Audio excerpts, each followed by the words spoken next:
As part of my patterned end-grain cutting board series, I really wanted to try doing a houndstooth cutting board.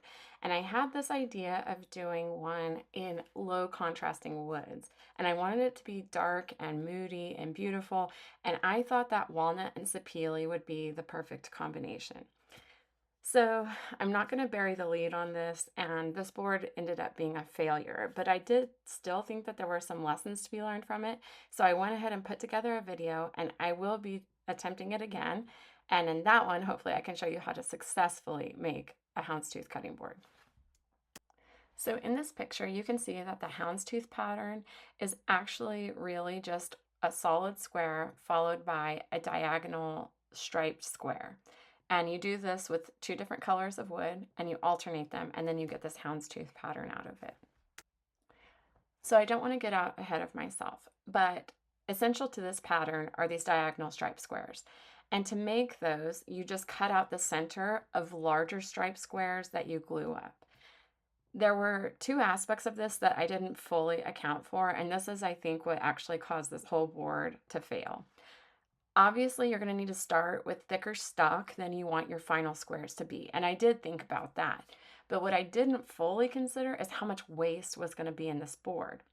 And so I thought I had adequate 5/4 material to make these squares and also make the solid squares that I need to make the pattern.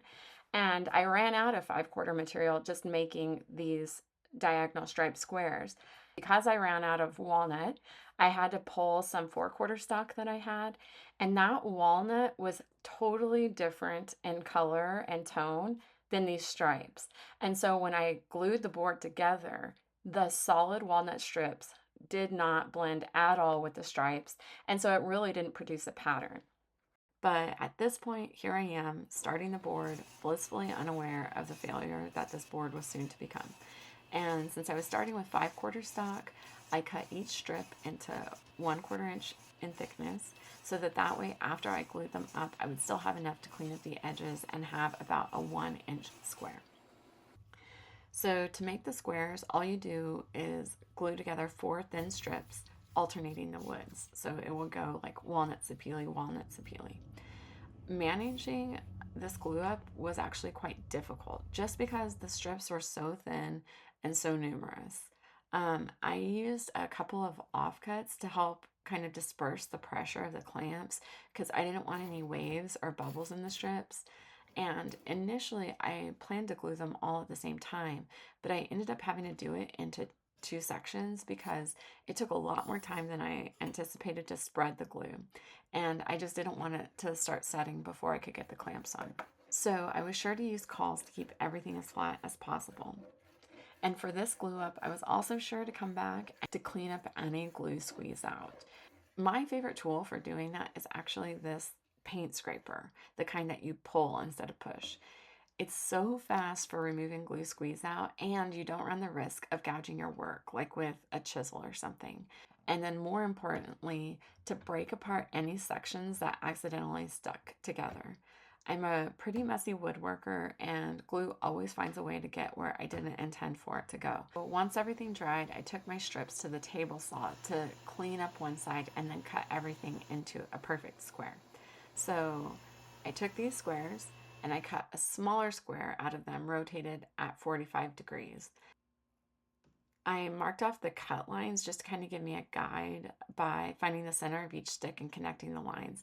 And so then I went and set my table saw blade to 45 degrees and cut off the first corner. Then I rotated the strip and cut off the opposite corner. And I'm not really positive, but I think this is where another mistake was introduced.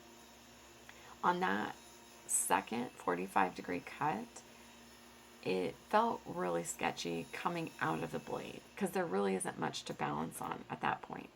And I think that this caused some like wobble in the cut, and the strips didn't come out evenly sized. I didn't realize it at the time. There were some slight variations in the thickness, and I think it was right here that was introduced. So I think the easiest way to show how you should do the glue up and then also what went wrong in this case is to show pictures. This was supposed to be the sapele panel glue up. And you can see here that all of the diagonals are in the same direction. They're all pointed in the same direction. And you can see that they alternate with a solid sapele strip.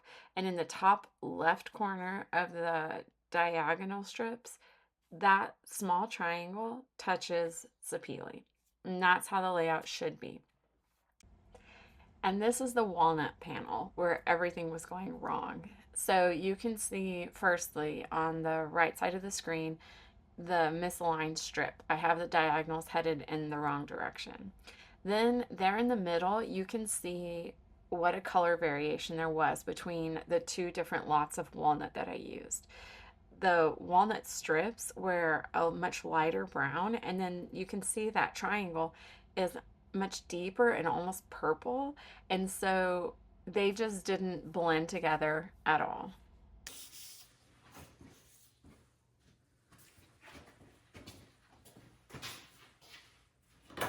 The crazy thing to me is that I even stopped and took a picture of those so that I could put them in this video, and I somehow missed that out of aligned strip.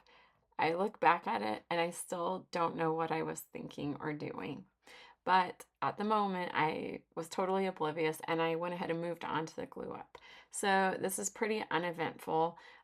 If you don't screw up your layout, then you do just want to be careful when you're flipping these to put the glue on that you get everything oriented back in the right way. I went ahead and used cawls on this glue up also to try to keep everything flat, but it was during this glue up that I realized all of these strips weren't perfectly square. And I did start to get really worried about how that was going to work out with the alignment once I cross cut everything and did my final glue up. Because these panels ended up being so much smaller than I originally planned, I was actually able to flatten them with my planer. And I will say, while that sucks that it was too small, it is much faster than running things through the drum sander. So these flattened up pretty quick. It was just a couple of passes through the planer. Once everything was flattened up, I took it over the table saw to do the cross cutting as usual. And while I didn't have enough material to make a square board the size that I wanted to, I definitely had enough to keep it 2 inches thick. It was just going to have to be a rectangular board. So it's not really what I wanted. I did want this to be a square, but at the moment I thought I still had enough to make it a decent sized cutting board. So I just took everything, cleaned up one end, and then I put that end against the table saw fence and cut my cross-cut pieces. Again, that's not how you're supposed to do it. You should use your crosscut sled for all of those cuts or a miter gauge, but that's how I did it. So I finished my crosscuts and then I was starting to alternate the little strips to try to find the pattern. And it took me a really long time to figure out what was going wrong. I just could not see that pattern. I was so confused. And so it was during this process, though, at first I thought it was just like the difference in color with the walnut, but it was when I was doing this that I realized that I had flipped that one row, and this was really disheartening. So I thought about it a while and tried to figure out what it is that I wanted to do. I didn't really feel like this was worth continuing because the pattern was so messed up. But on the other hand, what was I going to do with all of these cross-cut pieces? Like, all that they're good for is making an end-grain cutting board. And so I thought about my options and decided all I had left to lose was like half a bottle of glue and a little bit more time. And just something to mention about these cutting boards, they use a ton of glue. I went through, I would say, like 3/4 of a bottle of glue on each one of these boards. You have to do so many glue ups, it just takes a lot. I just did a rough flatten and clean up on this board to kind of like see what it looks like. And so you can see that really best case scenario, the usable area of this board, if I want to stick with the houndstooth pattern, is going to be up to this row here.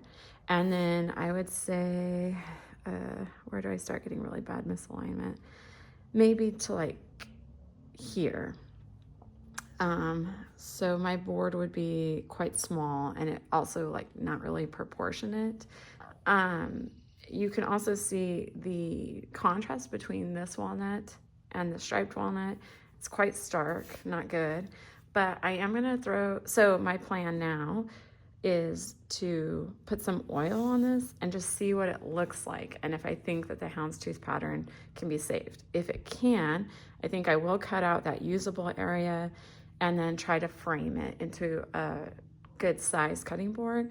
If it still just really doesn't come out at all, then I think I'm just gonna like finish cleaning this up, put some hand grooves and a juice groove in it, and just keep it for myself. So this is what we're about to find out.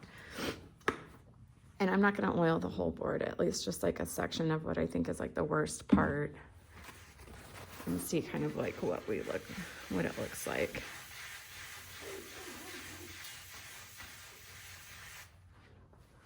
Yeah. Firstly, the contrast is like non-existent really between the sapele and the walnut. I mean, there is contrast there, but yeah, I would say the differences between the walnut are so extreme that it's like you can kind of see the houndstooth pattern on the sapele, like the here, the solid, and then that. But yeah, the walnut is so bad that that doesn't come across here at all. So, okay, I'm just gonna clean up this board and make an end grain cutting board for myself and call this a bunch of lessons learned. I'm out here early sanding this board. When I've traced out, the difference between the sapele and the walnut, you can actually see that the pattern is there. It does make a houndstooth. Here is where I flipped the row, and you can see how that messes everything up. So you definitely want to double check that when you do your glue up. But I think if there was enough contrast between the two woods, or even really if I had just had enough of the same color of walnut, that the pattern would have been there. Okay, so this is the finished failure of a houndstooth cutting board, and I definitely learned some lessons, and I'm kind of glad that you actually can't even differentiate between the sapele and the walnut, given that I messed up the pattern, because it really just looks like a dark cutting board, and so I won't be like totally embarrassed when people come over and see it. But I am going to try this again. I'm still trying to decide what woods I want, because I still do want it to be as low contrast as possible. So I'm right now thinking cherry and sapele, but I was going to see if there was maybe something that was like a little less orange and red than cherry. I don't really love cherry, but anyway, so that's where this one is going to end, but stay tuned because I will be giving it another attempt. I think next time I will have success.